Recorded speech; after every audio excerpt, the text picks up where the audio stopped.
It's Cardboard Time, episode number 71, and I'm your host, Arwen Kathke. On today's episode, we have reviews of Velocirapture, Spellbook, and an interview with Joe Kelly on the back end. Let's talk about that shelf of shame right away. It is at 143, and for those who pay close attention during the podcast, you will notice that that is down by 10 games.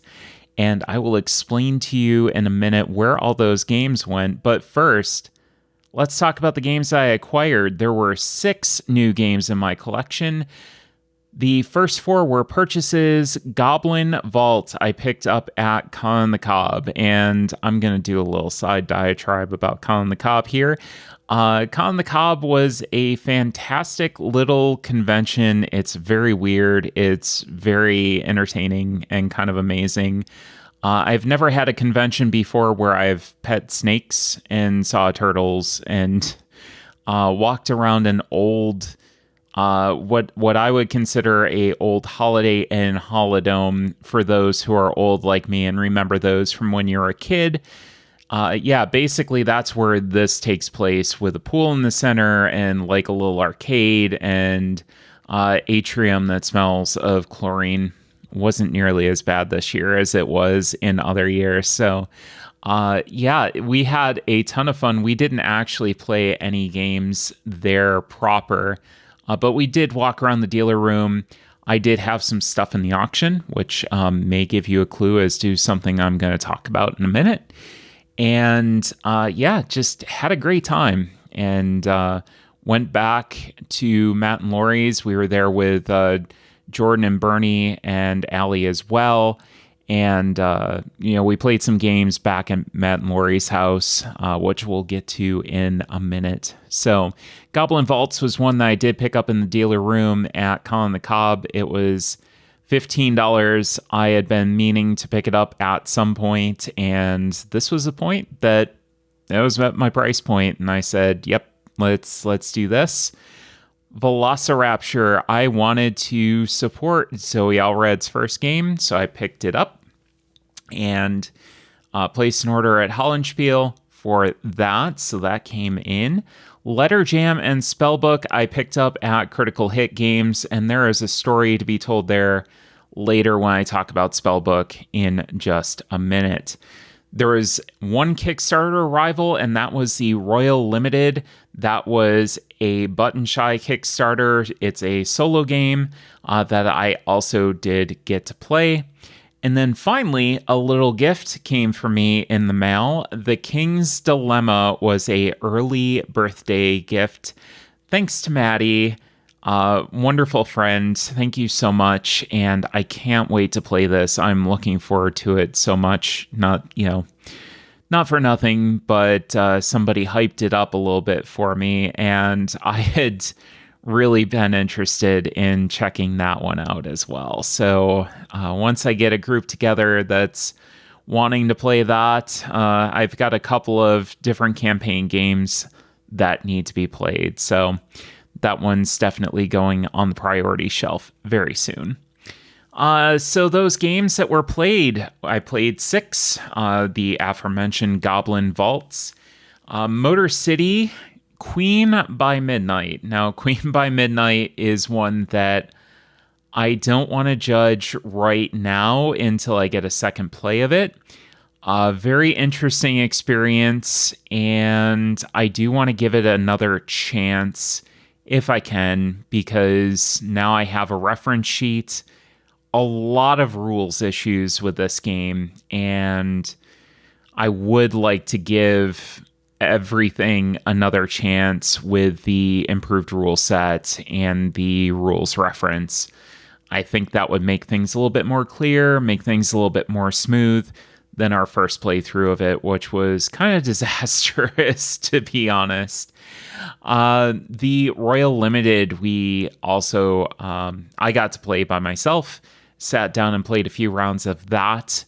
Velocirapture, we got to play after Con the Cob, and Spellbook, I also got to play. So you're probably wondering, where are those 10 games that you talked about from your Shelf of Shame? And the answer is I sold them at the Colin the Cobb auction. I looked at my shelves. These were games that I had been trying to sell that I haven't been able to really, get rid of. A couple of them were multi-time flea market candidates at conventions and just wasn't able to sell them there. So those 10 games were Burn in Hell, Founders of Gloomhaven, Sentinels Tactics, Homeland the Game, Welcome to the Czech Pub, Spells of Doom, Bootleggers, Mage Wars Academy, Crisis Tokyo, and those pesky humans. Just looking at these games, they're not really games that really excite me, that really wow me, that are things that I really want to sit down and invest the time at this point. And shelf space. I mean, I'm looking at my shelf space. It's becoming more of a premium these days, and something that's not going to excite me should really wind up in somebody else's hands, and they can give it a better home than I can. Founders of Gloomhaven hurt a little bit, and the reason for that was the fact that I kickstarted that. I paid absolutely full price for it, and I never got to play it. But that's the bricks, and that's how things go sometimes. You just have to go and let things go, and I got some money for it, so it's all good, and it's hopefully in a better home where it will get played. So let's get into the review section of the podcast. The first game up that I wanted to talk about is Velocirapture from 2023. This is a 2 to 8 player game, plays in 5 to whatever minutes, designed by Zoe Allred, art by Zoe Allred, and published by Hollandspiele. A comet speeds towards the Earth. When it collides, you and every other dinosaur you know will die. But talking about that is, quote, a bummer, and, quote, we don't want to think about that right now, and, quote, why are you like this? And after all, it is game night. In Velocirapture, you play as dinos playing human games while waiting for the end. Each dino's unique coping mechanism prevents them from thinking too hard about their mortality. Zoe Allred brings a characteristic playfulness and charm to this experimental and delightfully meta party game, made up of 36 small games that are by turns surprising, compelling, irreverent, and perplexing. So I did pick this up from Hollandspiele. I got to meet Zoe last year at PAX U and wanted to support it. Zoe goes by it and its pronouns. So if I say it, chances are I'm referring to Zoe. This game is hard for me to do a standard review on, and that's probably partly the point. I think Zoe did this intentionally, and let me get the very obvious things for me to say out of the way. This is mainly a series of sequential mini games that you play. You set a time and you say, I want to play until somebody comes to play another game, or I'm going to play this for 5 minutes or 10 minutes or 20 minutes, whatever. So this is just a series of sequential mini games that you're going to play back to back to back to back. The coping mechanisms are what add a little bit of spice and flavor. It's really one of my favorite parts of the game, seeing these very unique coping mechanisms which change the way that you play these very simple little mini games. And I say simple, some of them aren't. I don't want to spoil things for you. But at the end of the game, a meteor hits the Earth and everyone's dead, even in the middle of one of the mini games, and that's it. And you're probably asking yourself, who's the winner? Who wins at the end of this? And that's up for you to decide. Zoe's work is usually very experimental. This is no different. Using the meta of the game, it kind of made us think about the major reasons that we play games. Because at the end of the day, nobody wins. except maybe you all win. And at the end of the game, the important thing is that everyone had fun playing with their friends. At least I think. I'm pretty sure that's the lesson that I learned. It's a very interesting exercise in playing games, in determining what games really mean to you and why you play them. And it comes in a 36 card, I believe, package with a few wooden bits and a bag. And that's kind of impressive to me. I don't want to talk too much about the specific of the games because I don't want to spoil the experience of discovering what's in the box and the conversations that you have around the table. But the experience that we had with this was really kind of magic. I haven't had a huge amount of games go this way where people just dive into it and wonder, what the heck am I getting into? There were asks for rules clarifications, which I'm like, I don't think that this is the point of the game. Let's just figure out a way of playing this and go with it. And I think that's, again, the whole point of this game, is to have those conversations and to really have that experience with your friends. So getting back more on a serious note, there were no color vision issues with this. Everything was labeled, just fine. Everything had symbols that you were working with and numbers or letters. So that was absolutely fine. This is easy enough to take with you in a purse or a backpack if you just take the little pouch that's inside of the box. The big box is a little bit big for the contents of what's inside, but Hollenspiel is a independent publisher. I'm not going to fault them too much for it. The box, again, was just a little bit big, but I think this absolutely works. And I would rather have the size of the box that they put it in as opposed to the standard size Hollenspiel box. So my final thoughts on this one: if you're one to take your game super seriously and you need to play by the letter of the rules, you hate ambiguity, and you want everything spelled out for you, this won't be for you. And I'm absolutely sure that that's intentional. I think that's what Zoe's intention in designing this game is to be a little bit vague in some cases and to make you have those conversations. If you really want a fun experience, to have some great times with your friends while waiting for whatever, or you want something to make you think about why you play games, I think this fits the bill perfectly. I really want to try this out with a different group of people and see how they react to it. I think this is one that I'm going to be keeping around and introducing it to people. I think that's really the magic of where this game is that first introduction where you sit down for 5 to 10 minutes with your friends and say, we're going to play this and here's how it goes. Super easy to tell them how to play, but the magic of just, what the heck are we playing and why the heck are we playing it? And then having people realize that that is the whole point of the game is very, very interesting to me. So Zoe did a really good job with this. I can't wait to see what its next game brings. And I'm definitely going to be on board because I thought that this was a neat little game. So that was Velocirapture.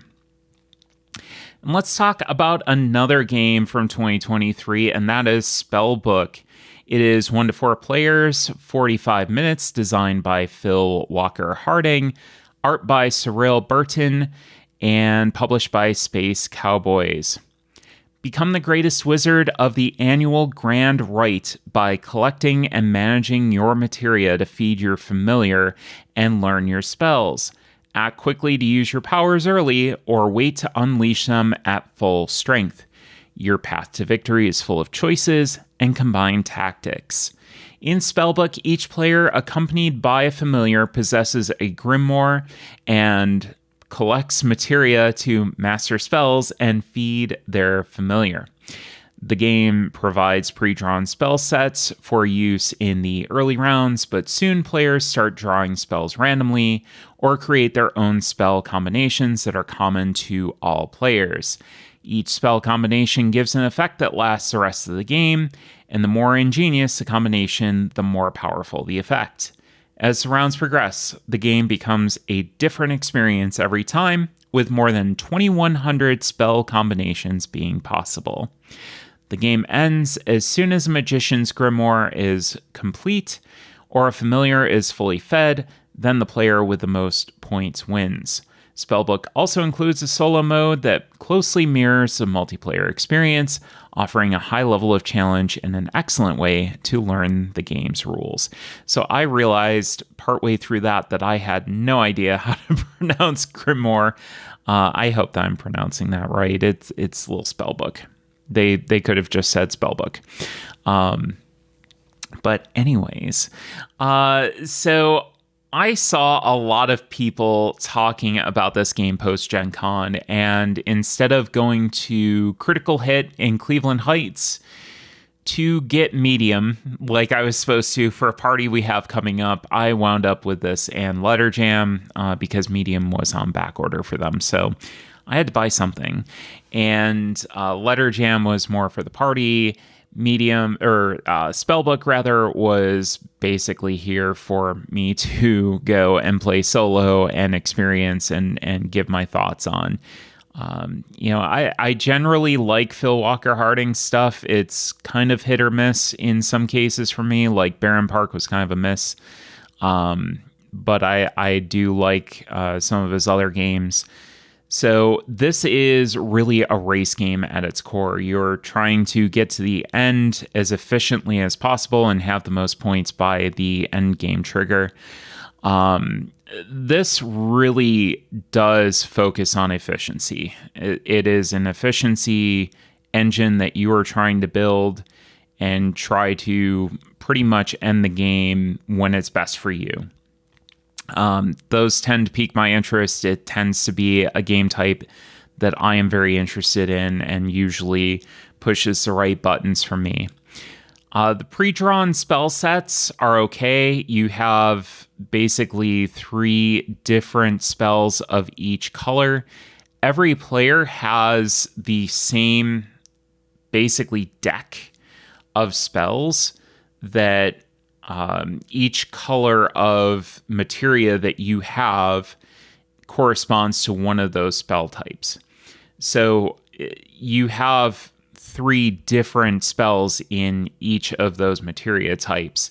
And if you play at the starting level, you're going to take all the level 1 spells, put them out there. Everybody takes all the level 1 spells, puts them out there. Then you're supposed to graduate up to level 2. And then you're supposed to graduate up to level 3. And then they say, okay, now you can go and play the, random game or the normal game of this. And I think, the pre-drawn spell sets are okay. They work together okay. The meat of the game is really going to be in that normal mode where you are going to take and you're going to shuffle up the 3 of each materia. You're going to pick one, and then everybody is going to look at the one that you picked and get the same one for them for each of the other players. And playing that way is going to be really where this game shines, because you're going to have a random combination. People who have played this before and have played those base games a lot are just going to destroy newer players who haven't played this before. But the random combinations, and I don't think it's really that bad of an idea to just step into the random combinations. I don't think, unless you're a newer board gamer, there's nothing really preventing you from just stepping in and saying, okay, I'm going to do this.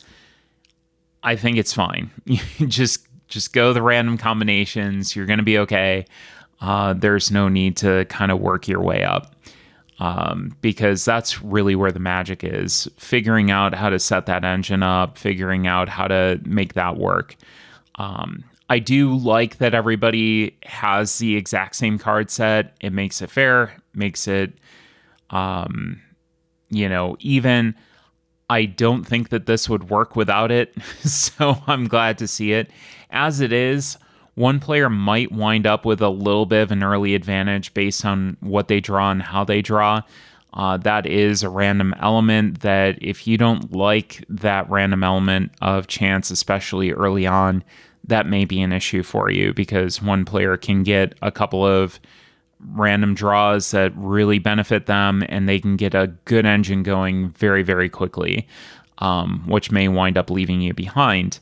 But I don't think that it's too bad. I don't think it's bad enough that I would dock the game points for that, but that is a factor. Production on this was mixed. I like the acrylic tiles. They're a very nice quality. They add a fantastic dimensionality to the runes. Some of the surfaces, you're going to have to peel off some of the film that was left on, at least in my copy. I have seen a couple of other people that have had to take that film off. It's not that big of a deal. You just go and peel it off if it's bothering you. Not a big deal at all. But very good quality. They really do add a nice dimensionality and a nice sharpness to the runes. The bag was great. The player boards themselves were great. Nice thickness. They look like they're going to hold up very nicely. The cards didn't feel like the greatest quality. I'm not sure if it was the sharp edges or the material that they were made of. They just didn't feel like I would normally like a card. They did feel a little bit, I don't want to say cheap, but they didn't feel like super robust. As far as color vision goes, for me, there was a very minor issue. And that was only that in some cases it took me a minute to figure out the difference between the blue and the purple tiles. But I would look at the background. So you have this acrylic tile, there's a rune symbol, and then there is a layer in the middle that is colored and has a certain pattern. You just look at the pattern and you say, okay, this is this is that. It's nothing that truly hindered my gameplay. It just did take me a minute to look and say, oh yeah, this is this is that. But everything was double coated. It was very nice to have that. If you didn't have that in this game, it would be impossible to play. So I'm glad that they did that. And I think that they did probably the best job that they could with that, except for maybe differentiating the blue and the purple tiles. They're both kind of bubbly, maybe doing something different like that, but I felt that it was different enough that it wasn't a problem. The solo experience on this is quick. It's extremely easy. It's very intuitive. My playtimes at the end, once I knew exactly what I was doing, those were falling in the 25-minute range once I knew exactly what I was doing. So I was putting down tiles. You take a tile off the common offer and you put it on the automated player board, and you're done. And it was a really nice way to practice putting combos together. You would make random combinations, put them together, see what you could do with it, and then just repeat. So a nice puzzle. If you've got an hour, you can get 2 games of this out very easily within that hour time frame and have a good time. So for my final thoughts, I did like this as a very solid, replayable efficiency game. I don't think it wowed me with anything new outside of other games in the genre, but I liked it well enough that I'm going to keep it around to play with a bunch of the other combos. So again, 2,100 spell combinations that are possible, and I'm definitely looking forward to seeing some more of those. And I will say, for this game, personally, I would try this one before you buy it to see if you vibe with it. I do think that some players are not gonna like this, just because of some of the randomness issues that you saw. But if you like a nice, quick, solid efficiency puzzle and you don't have a huge amount of them already, this is definitely one to check out. And who doesn't love acrylic tokens that you draw out of bags? I had a lot of fun with that, and that was Spellbook. Well, stay tuned, because coming up next, we have an interview with Joe Kelly.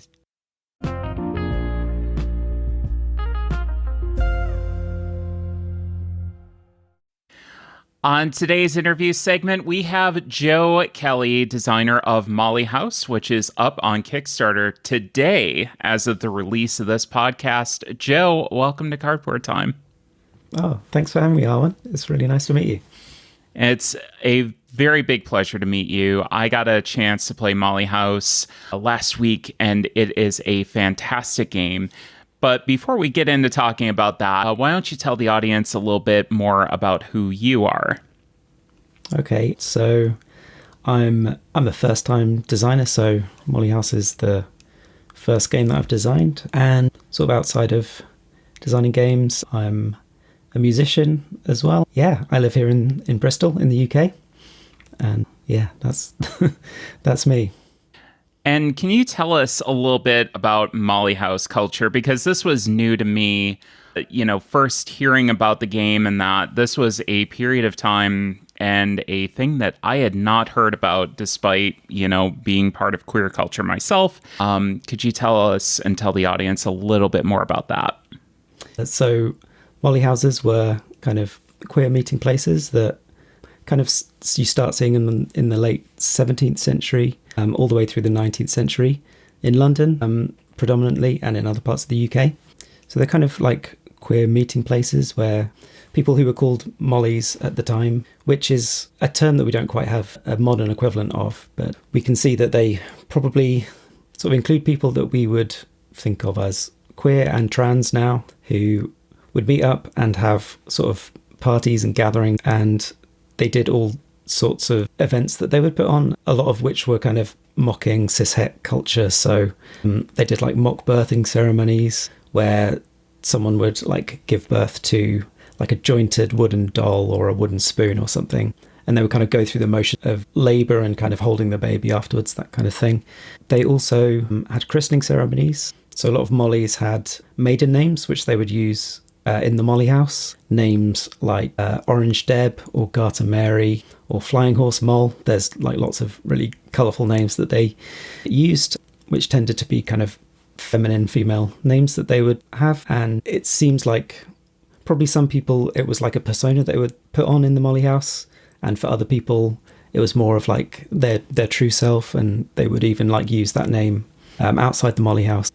So yeah, that's kind of Molly houses. And then the reason that we know about Molly houses is because of the oppression of them, basically. So kind of starting in the late 17th century and into the early 18th, there was a group of citizens called the Society for the Reformation of Manners, and they were like a religious group who were kind of seeking to, I guess, stamp out vice as they saw it in London at the time.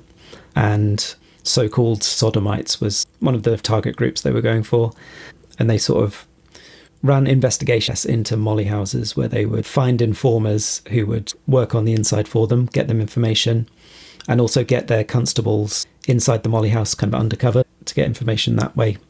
So it's like early kind of urban London queer culture that's also kind of mixed up with all of the history of policing it as well. Yeah, so you had this culture, and it was highly illegal at the time, with penalties ranging anywhere from kind of a slap on the wrist, don't do that again, to the ultimate price in some cases. I mean, these were people that were basically executed for, just being themselves. It's a very interesting period of time, and one that I feel is important now after reading about it, that people know about and people hear about. What drove you to design a game about them? So I guess the catalyst was hearing about the Zenobia Award, which is like a historical game award, which ran for the first time starting in 2021. So I was part of that kind of first cohort, and it's kind of seeking to find people who are normally underrepresented in the historical game design community and kind of give them some mentoring to work on their games and hopefully kind of get some more diverse games out there, like games on topics that haven't really been explored before. So when I heard about that, had a vague memory of like reading about molly houses quite a long time before, and then started researching them and found it was like, yeah, quite a good basis for kind of designing a game. So that's where it started from. And people also need to know about Princess Seraphina. Definitely a icon of the time. Princess Seraphina was part of the Molly culture. So that was her maiden name that she kind of, I guess, donned in the Molly community, but she was also one of the people who used that name outside the Molly house as well. So she's actually one of the only Mollys that appears in multiple sources as well. So she appears in, there's like a notorious thief who kind of gave a bit of a memoir when he was caught, basically. And he talks a bit about getting caught up in Molly culture, and he describes a wedding where at a Molly house where Princess Seraphina is one of the bridesmaids. But there's another place that she's mentioned, which is a trial document, which is where a lot of the information about Molly houses comes from. But unlike pretty much all of the other trials, which are prosecuting against the Mollys, Princess Seraphina is actually bringing a case against someone else who she accuses of having stolen her clothes in this trial. And she doesn't end up getting the prosecution, but what we do have kind of from the records is she has some character witnesses who kind of speak about her, and these are just kind of her neighbours in her community, and they all know her by the name Princess Seraphina. They kind of talk about how she's a great dresser, and she goes out to these like big masquerade balls around London. And one of her neighbours says that they didn't know she had any other name other than the Princess Seraphina. So it's clear that she's like taken on a kind of femme identity in her like day-to-day life as well as in Molly culture. So yeah, I think there's definitely a lot of parallels with trans women today. And I also found it very interesting that they were referring to her as she. Yes. They were referring to her as Princess Seraphina because that's how you referred to her. And there are still some places, legislative bodies and that we hear about today, where people will come in and testify and they refuse to use somebody's pronouns. And I find it extremely fascinating that all the way back, this far back, they were just saying her. Yeah. So in my research, I was looking up, I guess, attitudes to identity in the early 18th century in particular. So basically what I kind of found was, I guess, kind of looking at the early 18th century as being kind of wrapped up with the masquerade. The idea of like changing identity was actually, I guess, people were quite invested in that. Like they thought that was actually like a genuine thing that you could do, and like changing your costume would actually like change your identity in like a kind of real tangible way, even if it was one that you could like take off afterwards. But that kind of attitude faded away towards the end of the 18th century. So yeah, it's really like a microcosm of, I guess, a very different attitude, and one that's maybe closer to how we see things, I guess, in the 21st century. I found it absolutely fascinating. Another thing that I found absolutely fascinating was the history of the development of this game. It has changed so much over time. I saw a video from the original Zenobia entry that you had, and that played much, much differently from the demo that I got to play last week. Can you give us a brief history of some of the design changes and development and how that's changed over time? Yeah. So yeah, there's almost so many. It's hard to know where to start. But I guess the first version I made was very different. So it was a 2-player head-to-head game where one player was playing as the Society for the Reformation of Manners, and the other player was playing as like someone who was running a molly house. It was kind of like a hidden information bluffing game where like one player was trying to get information from the molly house, the other was just trying to like have a good time there. But I kind of quickly realized the mollies that were in the game were kind of just playing the part of the pawns in the game, and I didn't really like that idea. I kind of wanted them to be the center. So the next version, I decided all the players would be mollies themselves, and that was the position you were taking, and that's kind of stayed through the rest of the development. So it kind of then became a push your luck game. So the idea was like you were trying to get as much joy as you could, but a bit like in a game like Ink and Gold, like there was a deck of cards and some of them were, instead of being traps like they are in that, they were constables, and if a certain number of constables came out, they would like start to crowd the board and it would get more and more dangerous. So you had to like decide how long to stay in the game. But that was also like where the idea of joy as the kind of victory mechanism kind of came in. So the points in the game are called joy because queer joy is really like the ultimate aim of what the mollies were trying to do in their life, and also kind of what you're trying to do in the game. So it evolved some more, like it kind of got bigger and then it got smaller and it turned into a worker placement game, which I think is probably the version that you saw, because that was kind of what it was like when I submitted it for the final judging for the Zenobia Award. And then after that, that was when I kind of talked to Cole. So Cole Worley was my mentor throughout the Zenobia process, and he sort of gave a tentative offer of like, do you want to work with Whirligig a bit? So him and Drew, not necessarily to publish it, but to like work on it and see if it was viable for them. So that was maybe a year of like, I would do a bit of design work and then I would hand it over to them and they would do some design and development, and it kind of became more of a map-based game where you were like moving around London to take action. The kind of risk element of it moved from being like rolling dice to see what happened to becoming a deck of cards that had like, they were just like a normal deck of playing cards with numbers and 4 suits. And initially they were just a measure of how much risk you had.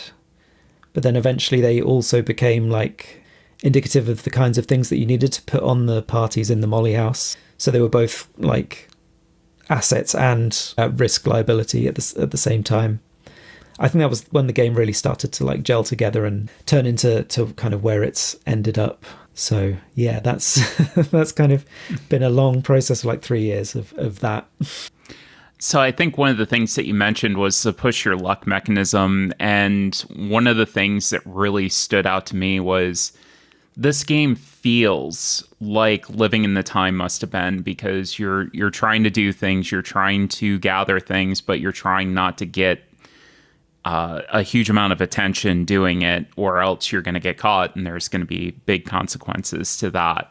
So I think that this game really does a great job of recreating that feeling. And one thing that I've noticed a lot more as I play more and more historical games is having those emotions, having those feelings is so incredibly important to making these games successful. Do you agree with that? Yes, definitely. Like, I think when I started designing the game, I think accurate simulation was the most important thing that I was going for. But I think I've realized through the process, capturing the emotions is actually the most important part of it, like you say. So yeah, I think another important part is the informer kind of mechanisms in the game. So whenever you're caught in the game, you have to take these guilt tokens, they're called. So if you're caught by a constable, you take a number of them depending on how many matching cards you had to the constable, and then you have to either you have to keep all of them, but you can choose to keep, if you drew informer tokens, you can choose to keep one of them, and that changes how you play the game. So it changes your objective. So players who aren't informers want the Molly House to stay open. They lose if the Molly House closes at the end. There's like a raid track that will move along depending on how the players behave in the game. But the informers, their objective is to get the Molly House closed. They're working with the constables to achieve their aims, but they have some perks, like they can lie about what's in their hand, which other players can't. So if they're about to get caught, they can just pretend everything's fine. So yeah, I think that choice of whether to become an informer or not is like, I mean, I don't know if it's the same for everyone, but every time I even consider it, I feel terrible about myself. And that's the idea. Like you should feel terrible about that. So that was one thing that Stonewall Uprising really did for me, was capture that, emotion like this game does as well. And one of the conversations I would have with people about the game was, well, I don't like it. And I'd ask why. And they said, well, this half that I don't want to play as a man, it makes me feel bad. And I'm like, that's the whole point. You're not supposed to want to. You're supposed to feel horrible about that. That's the lesson that they're trying to teach in this game, is this was a horrible, horrible thing. So it did its job. And I think that the informer mechanism does the exact same thing. Oh, well, that's that's great to hear, because I think Taylor did a great job with Stonewall Uprising. Like, yeah, I hadn't played it in person as the man before, and I played it a couple of weeks ago, and just even the thought of like, oh, I'm going to buy a card that's called like Hate Groups or whatever it's called, and it's got a picture of the KKK on it, and you're like, this is absolutely horrible. And it kind of made my stomach wrench, like just doing it, which is exactly what it should do. So yeah, I think it's great. Yeah, and I think it's one of those games that I play solo because I don't want to play as a man. But I do feel like it's a valuable teaching tool. And speaking of which, a lot of cishet people can learn a lot about queer history through gaming. And that's something that we're starting to see as more of these topics get explored and more of these games start coming out. Do you feel like there's more and more room now in the industry for these stories to be told through gaming? Yeah, I do. I think what we're already starting to see, and what we'll see more, is like, I think there is a real like want from people to play these kinds of games that are historical but aren't war games. Like, I think you think of historical games, you think of war games. I think like that's the automatic connection, and I think there's more and more games that are coming out that are bucking that trend, and I really hope that's just going to continue. And yeah, I think it's important to tell all of these stories that I think are kind of underrepresented, like not even just in like tabletop gaming, but like I think a lot of these subjects aren't even like known outside of that in like the mainstream. So yeah, I think it's really important. I think queer stories, queer histories are important to explore. I think another thing that's great about, I guess, gaming as a way of representing these things is that a lot of queer histories maybe use different terminology, and maybe identities don't quite map one-to-one with modern identities. And I guess not having to like have the language to fill in those gaps can actually be quite useful in getting you into like the mindset of someone in the time period without kind of having to necessarily like, I guess, use language to get that across, if that makes sense. I think relying more on emotion and relying more on that feeling can kind of put you in that frame and put you in that mood and convey that information. Like you said, more than a language could, more than just reading.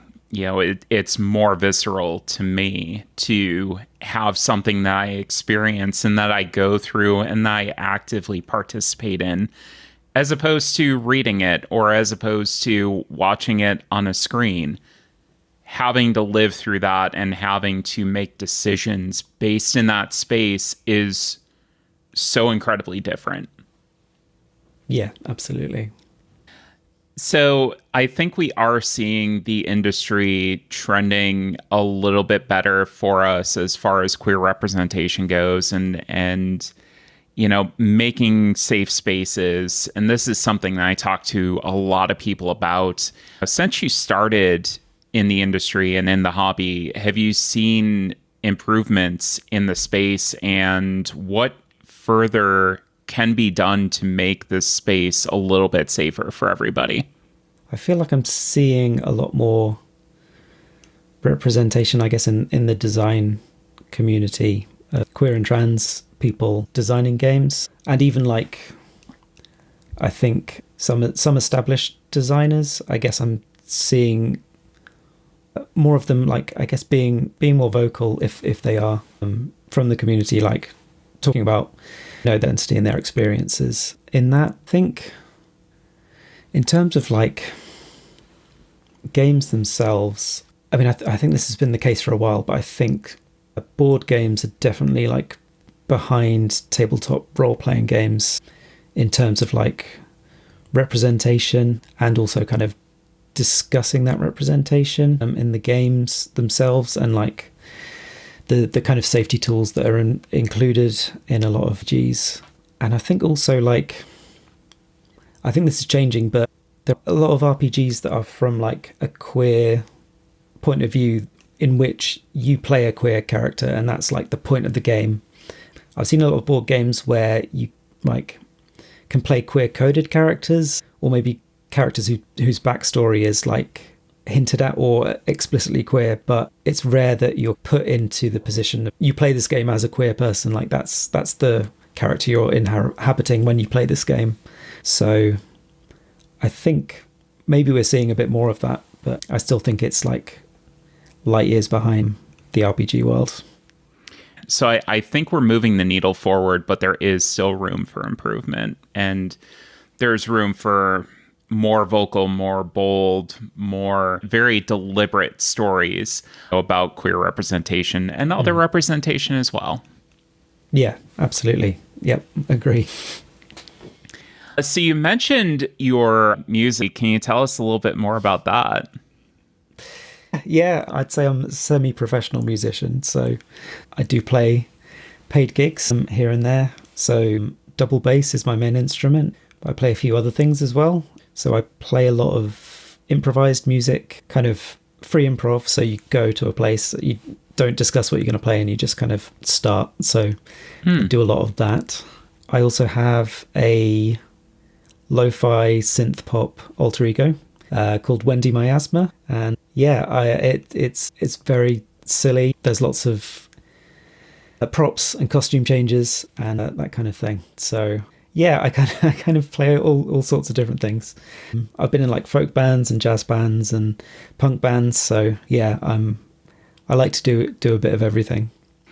Is having something that you can kind of switch up to, you mentioned that variety and diversity of music styles that you're involved with, does that kind of satisfy your creativity a little bit more than just doing one specific type of music?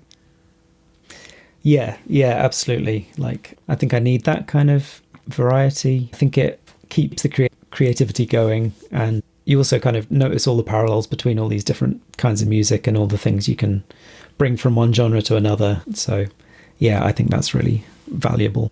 And in games too, like, I think it's good to play lots of different types of games. Absolutely it is. So what's on your table other than Molly House right now? So myself and a friend have got really obsessed with the Shipwreck Arcana, which is a cooperative kind of limited communication logic game about trying to guess what number is in the other person's hand. But you've got, the only way you can kind of communicate information is you've got these kind of tarot-like cards which have statements on them about like where you can place numbers. So there might be a card that's like, if so you have two numbers, it might say if the other number in your hand is a 1, 4 or 7, you can put the other number on this card. It's that kind of thing. I really love, like, there's so much information you can give by not just where you put the number, but also where you don't put the number. And you're kind of trying to communicate so much in just like doing one thing, which is putting a number next to a card. And it's a really beautiful game. I really love it. That sounds amazing. I need to check that out. I haven't even heard of that. Oh yeah, it's very cool. You should check it out for sure. Oh, definitely. And how can people get a hold of you on socials? Oh, so I'm kind of still on the website that used to be called Twitter. I still call it Twitter. I mean, I'm not going to call it the other thing, so that's exactly. So on there, I am YUNGYLEK, and I'm on Blue Sky as well as Jarmara Kelly, which is JARMARA Kelly. Oh, perfect. Well, Joe, it has been such a pleasure getting to talk with you today. And just want to remind people that Molly House is on Kickstarter today. Go check it out. It's a fantastic game. You're going to love it. And it's necessary playing as far as I'm concerned. Like, this is, to me, a story that's as worth telling as the Stonewall Uprising is, because it's part of our history and people need to know about it. I agree completely. Yes. And thanks for having me, Arwen. And I think that's going to do it for us today. You can check out our website at cardboardtime.com. Our Instagram and Twitter are at cardboard_time. And I am also on Blue Sky at cardboardtime. And we have a Discord on the Tabletop Express server. We have a little corner over there that I randomly post to, and I'm trying to participate as much as I can in the community. So just shoot me an email for an invite or get a hold of me on socials, and we are more than happy to invite you over there to join us. It is a fantastic little group, wonderful people to interact with over there, and a wonderful community that's being fostered. Very nice, very safe community. And then any questions, suggestions, or ideas for discussion topics, please email cardboardtime@gmail.com. And as always, thanks again for listening, and we'll see you around the table next week for another episode of Cardboard Time.